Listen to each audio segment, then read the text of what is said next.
Caster Semenya cruises to win in women's 800. Rio de Janeiro, there was a time when many of the things South Africa's Caster Semenya experienced were cruel and invasive, cutting to the very core of her biology and whether it was fair to her to run against a woman. For an elite athlete on the international stage, it could have been a humiliation and a reason to run away from the public eye.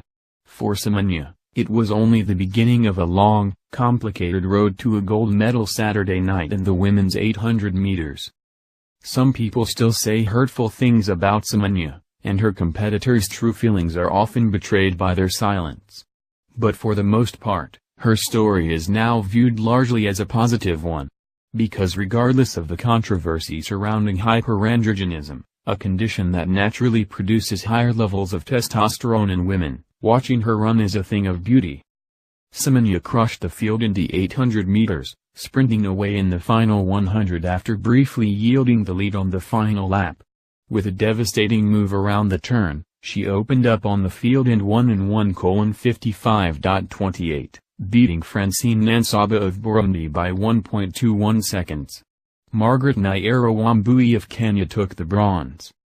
"I came here and wanted to run a good championship, and it is just fantastic," Semenya said. Not everybody was pleased. Polish runner Joanna Jozwiak, who finished 5th, didn't want to answer a question about Semenya. Asked why, she shot back, "You know why?" Britain's Lindsay Sharp said, "It's out of my control. There's nothing I can do about it." And American Kate Grace stressed she was only concerned about the race she ran, finishing 8th. "Everyone's competing according to the rules," she said. The controversy goes back to Semenya's arrival in 2009 with a stunning victory in the World Championships. After that, she was submitted to an invasive gender test. And the IAAF ultimately ruled that women with higher testosterone levels than a threshold they established would have to compete using hormone therapy or undergo a surgical procedure. Over the next several years, Semenya's performance was up and down. But last year, the Court of Arbitration for Sport suspended those rules for 2 years, ruling there was no evidence linking higher testosterone levels to performance in a quantifiable way. It's unclear whether the ruling will change again in the future, but the IAAF plans to try again. This is a complicated medical issue, but I do think it's actually a complicated procedure issue, IAAF President Sebastian Coe said. "We presented the case for a level of testosterone and to set a protocol, and the Court of Arbitration did not find in our favor around it. They sent us our homework, and sometime between now and next summer we need to return. We've got the right people in the right place thinking about this. This a very sensitive issue.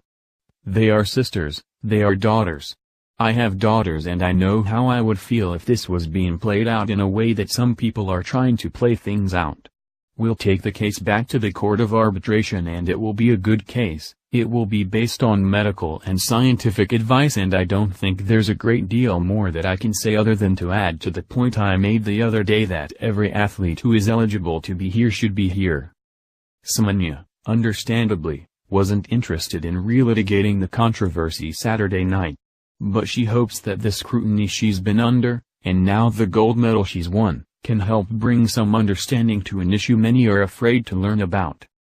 "It's all about loving one another, not about discriminating people," she said. "It's not about looking at people for how they look, how they speak, how they run. It's not about being a muscular. It's about sports. Sports is meant to unite people. I think that's what we need to keep doing. It's just fantastic. I think I make a difference. I mean a lot to my people. I've done well, they're proud of me, so that was the main focus, was doing it for my people and the people who support me. I think that's important."